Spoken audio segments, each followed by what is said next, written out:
Welcome to Crafty Chemist Designs. Today I have a great project for you. But first, please give this video a thumbs up and subscribe to this channel so that you are alerted every time I drop a new video. On to the project. Hi, this video is for the Bounty of the Seasons monthly YouTube hop sponsored by Valley Oak Papers.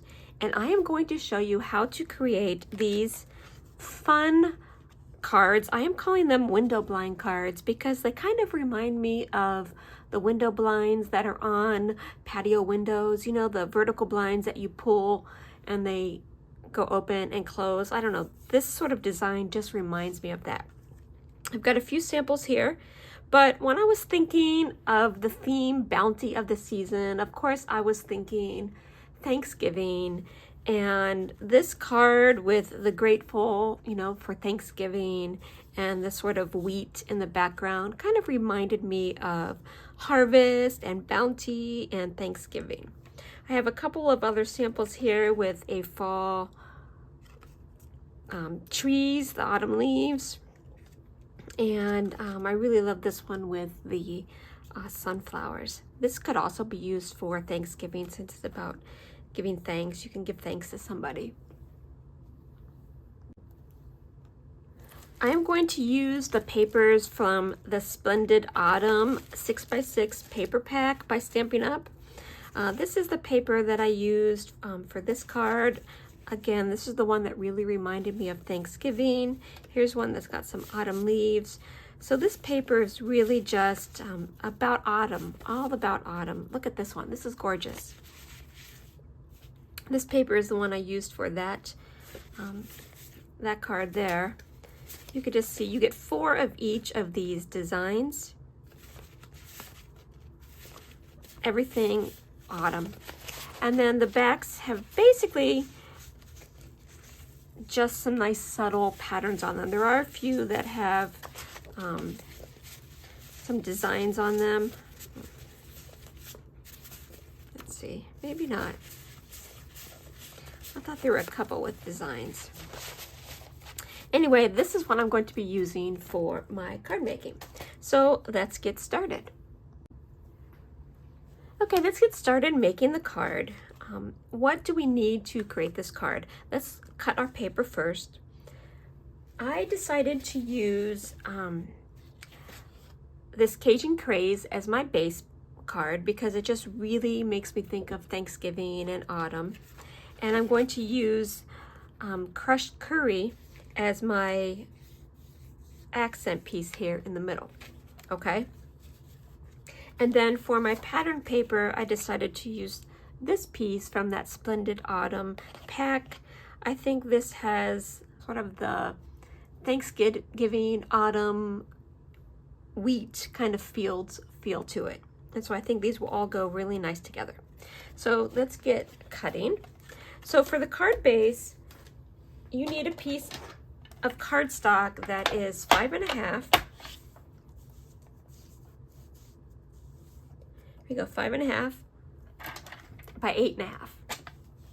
And I already have this piece cut. This is 5.5 by 8.5. Okay, this is basically just a half sheet of 8.5 by 11 cardstock, you know, that I've cut down the middle. So for my crushed curry piece, which is going to be this center accent piece here, I need a piece that is 3 by 4.25. Okay, so, okay, this piece is 3, and then I'm going to cut 4.25.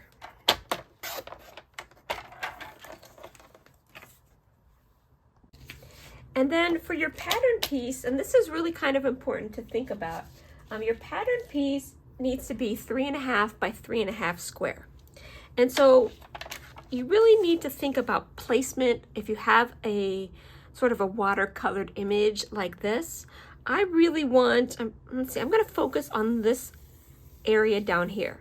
Because you definitely could see that you're going to get a different look depending on which 3.5 inches you choose from this piece. Like if I just did 3.5 inches here, I'm only going to see the sky. But I want to kind of focus in on this side over here, okay? So I'm going to fussy cut out the 3.5 inches that I want. Make sure, visually look at it if that's what you want, the look that you want. So I'm going to cut 3.5 here, and we'll save this for something else. And then I'm going to cut 3.5 this way. And here I'm going to look and say, I want this whole cloud here. So I'm going to look at where this lands, maybe here, and then, but that's 4 inches, so I'm going to turn it around and cut maybe a little bit off the bottom. So I'm just going to kind of play around with this. Yeah, I might cut a little bit more off that top. You see, I have the whole cloud, but I have a little bit of this that I don't need. There we go. Okay, that's the placement that I want. And then I'll cut it, just cut a little bit of the bottom off. Okay, so that's exactly the 3.5 inches that I want. Okay. Okay, now if you compare this piece of 3.5 by 3.5 printed paper, you could say, well, that looks like it's a lot bigger than 3.5 by 3.5.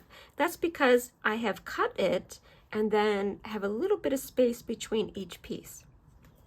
Okay, so what you need to do is we're going to cut this piece 1/2 inch wide, this piece 3/4 inch wide, this piece 1 inch wide, and then you'll be left with a piece that's 1 1/4 inch wide. So you get 1/4 inch more each time.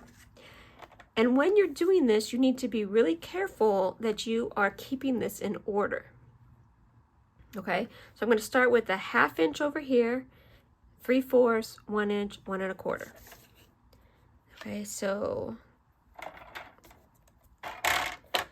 this is my 1/2 inch piece. Now 3/4.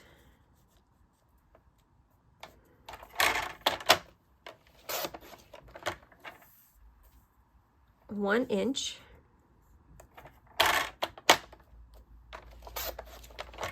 And then this one will be 1 1/4. Okay? And if you're using a scene like this, you can see why keeping it in order is really important, because you keep the scene intact. Okay? Okay, and then I'm going to fold this in half and score it with my bone folder. Okay, so this card base is 4 1/4 by 5 1/2 once it's folded. Okay,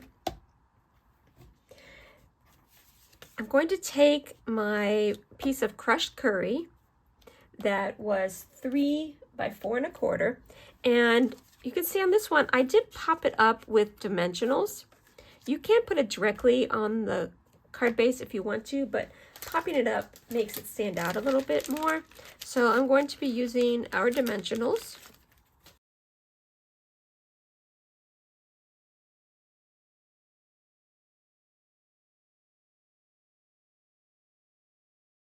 Okay, and then I'm just going to eyeball this to center it. So I'm just putting it in the center as best that I can. I am using my grid lines on my glass mat here to kind of guide me. Now what you want to do is place these pieces on your card like this, and just kind of play around with it so that you get the spacing that you want. I really recommend laying it out first and then gluing it down, because you don't want to just start at the edge and then work your way over and realize it's not even or the spacing isn't even. Basically, you're going to have about 1/8 of an inch to 1/4 of an inch between these. The printed paper will extend over the edge of the piece that's underneath it. Okay, so keep it in mind, and you really want to try and keep it level on the bottom and the top. Okay, so now let's glue this down. I'm using my green glue, my green Tombow glue, and I will add it, but keep in mind that the outside is going to hang over the edge, so you don't want to put the glue all the way to the end. And I seem to be running out of, there we go, running out of green glue. So I'm just going to kind of put it like this.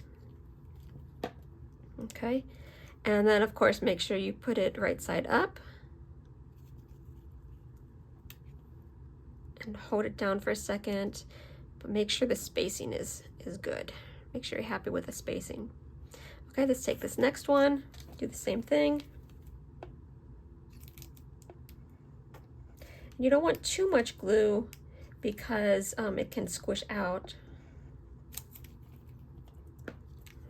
Just want enough to hold it down. And as you're putting this down, remember to keep the bottom and the top even, keep the spacing good. So before this dries, make sure it's how you like it. I'm gonna hold these edges down a little bit to make sure they stay down. There we go. Okay, now let's do this one.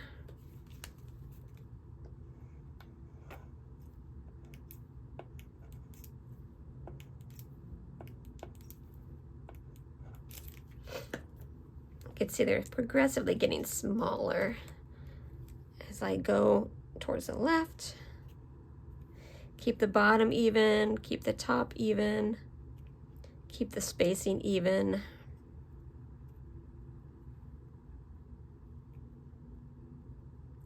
Hold that down a little bit so it stays in the position I want it. Okay, now the last one.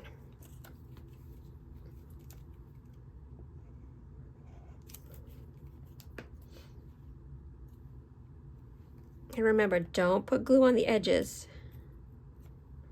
because it hangs over the edge.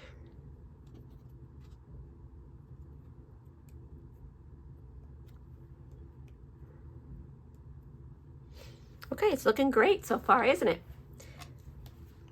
Okay, so now we want to give it that Thanksgiving feel to it. And I'm going to stamp, let's make sure these are stuck down. I'm going to stamp this grateful. So this grateful comes from the iconic Imagery stamp set. It's here. I just thought it was a good size. And I did stamp it in black.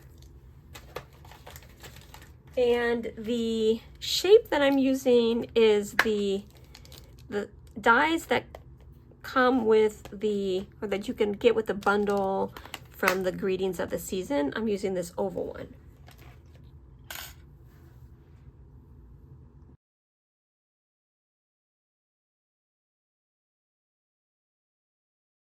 Okay, so now let me stamp on here. And when you stamp, if it has a hole like this, you want to make sure you're stamping in the direction that you want the hole to be in, because I'm going to do this where I have my twine coming out to the left, so I want to make sure that the hole there is to the left. Okay, ink up. I am using the Memento black ink, and then stamp it right here. And this fits perfectly on this oval.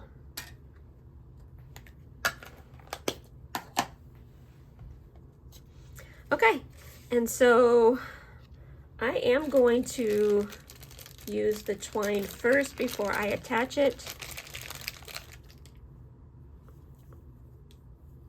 I'm just going to cut off a piece here.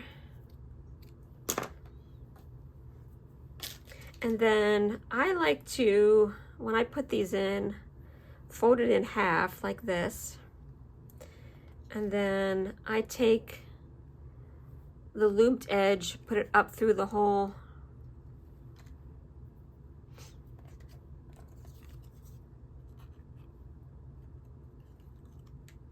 Pull it out a little bit, and then take the tail part that's behind and run it through the loop. This is how I do like luggage tags. So that's exactly what I'm doing here. And I'm going to put it up here. One of the reasons I chose this print is because it did have this kind of open space here, and I chose this size because I feel like it fits right in there. So choose a shape to cut out and the sentiment, the size that you want for whatever you have an opening here. Like on this card, I felt like there was some open space down here, so I have the longer strip. And then this one, I had a little bit less space, and it was down in the right corner, so I put it down here. Okay, so figure out where you have some open space, and that's where I'm going to attach this. Okay, and then I'm going to attach this down. This is a little bit, I need to get some new green glue here. This part here does have a little bit of a bulge because of the twine, so it's not going to sit quite flat against the card, but it's pretty flat. And I am going to center it between these two pieces. Okay, and then I'll cut this a little bit, I think. Maybe like here. It just adds a little bit of something. If you don't have the hole there, you don't necessarily have to use twine, but I do like it like that. And then to embellish, I think I'm going to use these, this is pecan pie. It's pecan pie in clear ribbon adhesive backed dots. I think I'm going to use this pecan pie one because I think it gives that harvest wheat feel to it.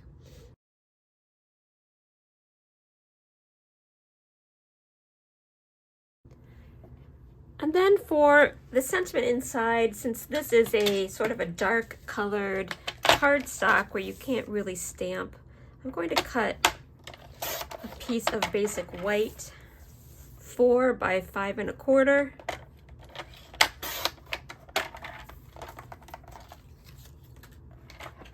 To put on the inside so I can stamp my sentiment.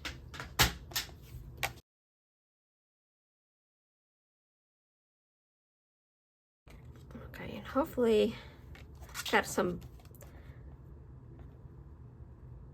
bubbles there. I hope it doesn't squish out. I did not put glue in the center because that is where I'm going to stamp my sentiment, and then this way there won't be any bumps from the glue. Okay, so it just leaves a nice clean space, and there you go. So this is my window blind card design for the Bounty of the Season monthly YouTube crap.